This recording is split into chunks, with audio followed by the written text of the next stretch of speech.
My name is Steve Posmani. I'm the CEO and owner of Fully Torqued Industries. We specialize in building hot rods, particularly muscle cars. I'm young, I grew up driving muscle cars. I love it, I like to work on them. And so for me, it's to teach this younger generation how amazing these cars are so we can keep the culture alive. Today I have John McGann coming by from Hot Rod Magazine. I met him not too long ago and we had done a whole interview and everything, and it was awesome, it was a podcast. And now he's come by today, we're working on a new project. You know, I had a car dropped off here not too long ago. I wasn't in town. It was a 1967 Fastback. I don't know a ton about the car. I just know that it was built a few years ago, and now we're gonna be taking this in from essentially a resto mod, Canyon Carver, and we're gonna make it a drag car. It's good to see you again. Nice to see you, man. How you been? Awesome. I'm excited about our project. Dude, I know, I'm really stoked. I really haven't even put my eyes on it yet. Well, I'm excited to see it. Let's do it, let's pull it off. Okay. It's not even my car. I feel like it's a new car. This thing looks really nice. It is. Wow.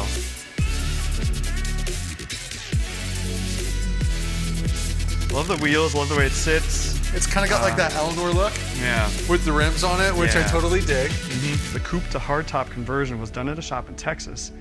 And then the car was shipped to us, and we did the drivetrain and the rest of it. Do you remember what engine they had put in this? A 289 or 351? Well, it's a Coyote. I know that. They put a Coyote in it. Oh, And so then, it's updated. yes. So we got a Coyote 5-liter, but I don't know much past that. So I think we should pop the hood. Nice. Oh, I love it. Right. Oh, little, they really did. little dusty, but it looks good. Hey man, a little dust didn't hurt nobody. As No, long as I can no. do some burnouts, I'm happy. This thing is rad. So I was expecting maybe a 289 or a 302. Maybe it's got a 351. I don't know. And then all of a sudden we pop the hood and it's got a crate motor Coyote. I mean, technically it's a 302, it's a 5-liter, but I mean, it's much bigger because it's a Gen 3. I mean, this is pretty insane. We have a little bit of help from Amazon, which is cool. Yeah. Because a lot of people don't realize, like, you can literally build a car off their website. They have every part you can think of. We want to have this Mustang at our company's event. So first one is Roadkill Nights in Michigan. From Roadkill Nights, we're going to have it at Hot Rod Power Tour West. And then the last place we want to have the car is at the SEMA show. Yeah, I think what we got to do is, I haven't even heard it. Let's try and get it fired up, maybe? Sounds good. All right, fingers crossed. Well, I don't hear. I don't hear any fuel pump. Nope. I got nothing. I think battery's smoked. I kind of figured. Yeah, even if the battery's not hooked up, I know in these cars it sits for too long and everything's electronic, more than likely, and it has a sound system. Yeah. If there's an amp, draw. Right. Any of the electronics not properly hooked up, draw. Yeah. I did order one of those no-co starters from Amazon.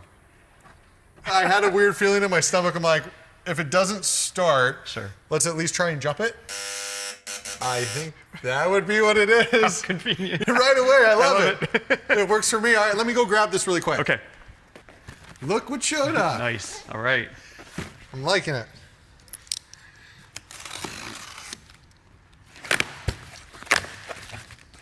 Okay. I've seen these things before, so. Right. Oop. Now we're talking. Excellent. Look at that. Let's throw some power at this thing and see if we All can right. get it to start up. I'm excited. All right, you let me know when you're ready so I don't electrocute you. Ready? Yeah, see if it works. I got some power. All right. I can hear a fuel pump. Whoa, all right.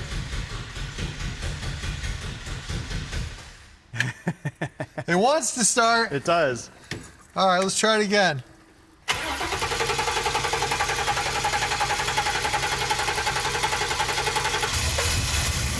Okay.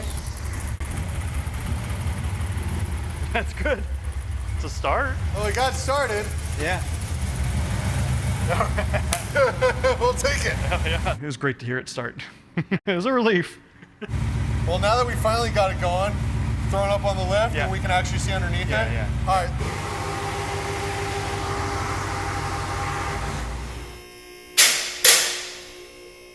There's a lot of cool parts under here. Yeah. Now, Steve, I gotta apologize because I didn't do my research ahead of time. I'm gonna figure out what suspension this is because I don't recognize it. But it's cool because it's got this torque arm. And then this frame stiffening thing, which is pretty sweet. On a lot of these cars, when you throw that much power at it, Yeah. you're gonna get in the rear. It's gonna want to go a different way than the front. And these are very flexible. These early Mustangs are very flexible yeah. chassis. So This almost seems like it's meant to go in a straight line. yes, yeah, They knew that its identity would change one day to a drag car. and yes, and then we can. But it is the adjustability is still there Right. that we can do some handling stuff with it too Yeah. if we wanted to. Yeah, the other surprise underneath the car was the vice grips that were clamping off the rear brake line flex hose. Whoa! We got the vice grips, which when I first saw them, I'm like, someone left them under here to like, oh, we need to make a bracket right here. And then I was wondering if it was a leak, so there maybe is a leak, but it's pinching off this flexible line. The other thing I was thinking, Steve, was at the end of all the week to wickets, they do a burnout.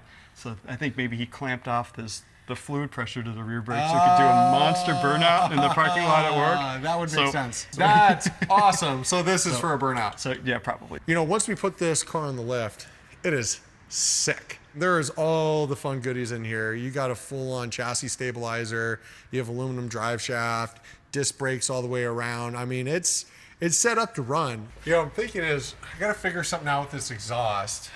I don't want to go smaller piping.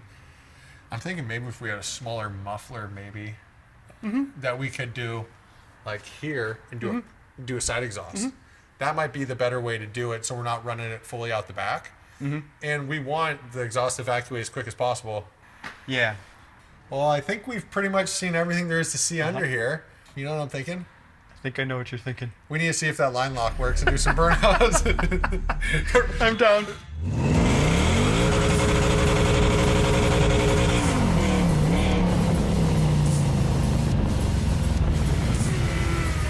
I think we got it.